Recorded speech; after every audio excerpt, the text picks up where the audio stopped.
The Fat Controller sat in his office listening to the noise outside. The passengers were angry. The station master came in. "There's trouble in the shed, sir. Henry is sulking, there's no train, and the passengers are saying this is a bad railway."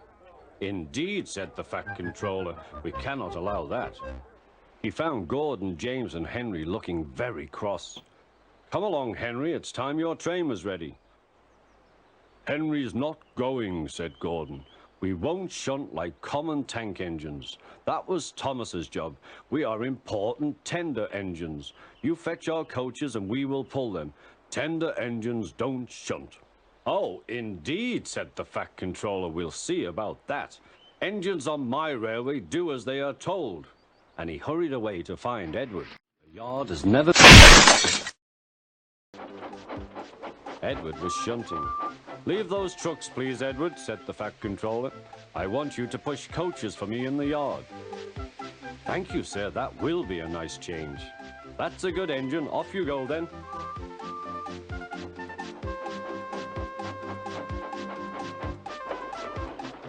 So Edward found coaches for the 3 engines, and that day the trains ran as usual.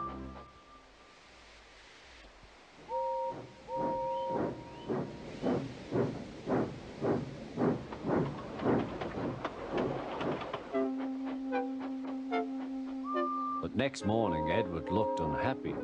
Gordon came clanking past, hissing rudely. "Bless me," said the Fat Controller, "what a noise." "They all hiss me, sir," answered Edward. "They say tender engines don't shunt, and last night they said I have black wheels. I haven't, have I, sir?" "No, Edward, you have nice blue ones, and I'm proud of you. Tender engines do shunt, but all the same, we do need another tank engine here." He went to a workshop, and they showed him all sorts of engines.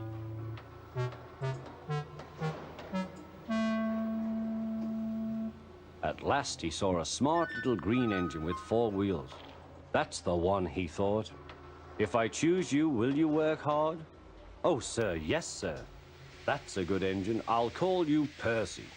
"Yes, sir, thank you, sir," said Percy, and the Fat Controller brought him back to the yard. "Edward," he called, "here's Percy. Will you show him everything?" Percy soon learned what he had to do, and they had a happy afternoon.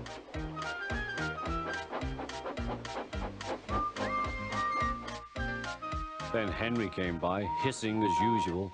"Shee!" went Percy. Henry jumped and ran back to the shed.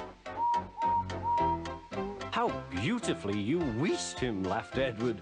"I can't wheesh like that." "Oh," said Percy, "that's nothing. You should hear them in the workshop. You have to wheesh loudly to make yourself heard." Next morning, Thomas arrived. "The Fat Controller sent for me. I expect he wants help," he said to Edward. "Shh, here he comes," replied Edward. "Well done, Thomas. You've been quick. Listen, Henry, Gordon, and James are sulking. They say they won't shunt like common tank engines. So I have shut them up, and I want you both to run the line for a while."